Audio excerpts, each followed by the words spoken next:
કે આખા ગુજરાતમાં વિરોધ પક્ષોએ અને અપક્ષોએ ભરેલા ફોર્મ પાછા ખેંચી લેવા માટે તમે પોલીસ મોકલો. LCB, SOG, SP office, DYSP ઓફિસમાં બેઠેલા કેટલાક ભાજપના દલાલ ટાઈપના અધિકારીઓએ ગઈકાલે આખો દિવસ ધમપછાડા કર્યા ફોર્મ પાછા ખેંચાવી લેવા માટે.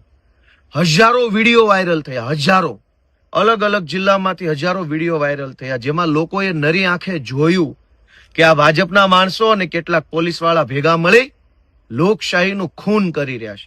અમે ફોર્મ ભરીએ બહુ તો હારી જઈએ, પણ અમે ફોર્મ જ ન ભરીએ એ ક્યાંની વાત થઈ? અને આ કોઈ આમ આદમી પાર્ટી કે કોંગ્રેસનું નુકસાન નથી. ફોર્મ પાછું ખેંચાઈ જાય, ચૂંટણી બિનહરીફ થઈ જાય તો નાગરિકનો મત દેવાનો અધિકાર જ આખો ખતમ થઈ જાય. આ મત દેવાનો અધિકાર છે ને એ કઈ ભાજપ વાળાએ આપણને ભીખમાં, ખેરાતમાં કે દાનમાં નથી આપ્યો. 200 વર્ષ સુધી ભારત દેશના મહાન ક્રાંતિકારી મહાપુરુષો લડ્યા છે, 4-4, 5-5 પેઢીના બલિદાન આપ્યા છે, જિંદગીઓ ખર્ચી નાખી છે.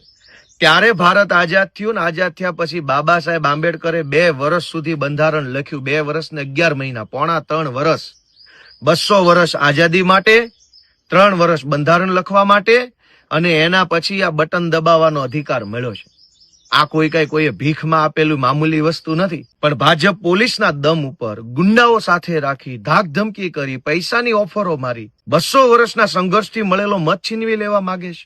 તો ગુજરાતની જનતા કાંઈ નહીં વિચારે. અને નુકસાન ક્યાં આમ આદમી પાર્ટીનું છે? આમ આદમી પાર્ટીના 10 ઉમેદવારોને ધમકાવી, પોલીસનો કેસ કરી, એના પરિવાર ઉપર પ્રેશર લાવી, મમ્મી પપ્પાને ડરાવી, સાસુ સસરા ઉપર દબાણ લાવી ફોર્મ પાછું ખેંચાવડાવી લીધું. એમાં નુકસાન મત આપવા વાળા હજારો લોકોનું ગયું કે જેણે ખેંચ્યું એનું એકલાનું જ ગયું, એકલાનું નહીં, સહિયારું નુકસાન છે. અને પહેલી ચૂંટણીમાં ભાજપને આવી આદત પડી ગઈ તો આવનારી બધી જ ચૂંટણીઓમાં ભાજપ આ ધંધા કરશે.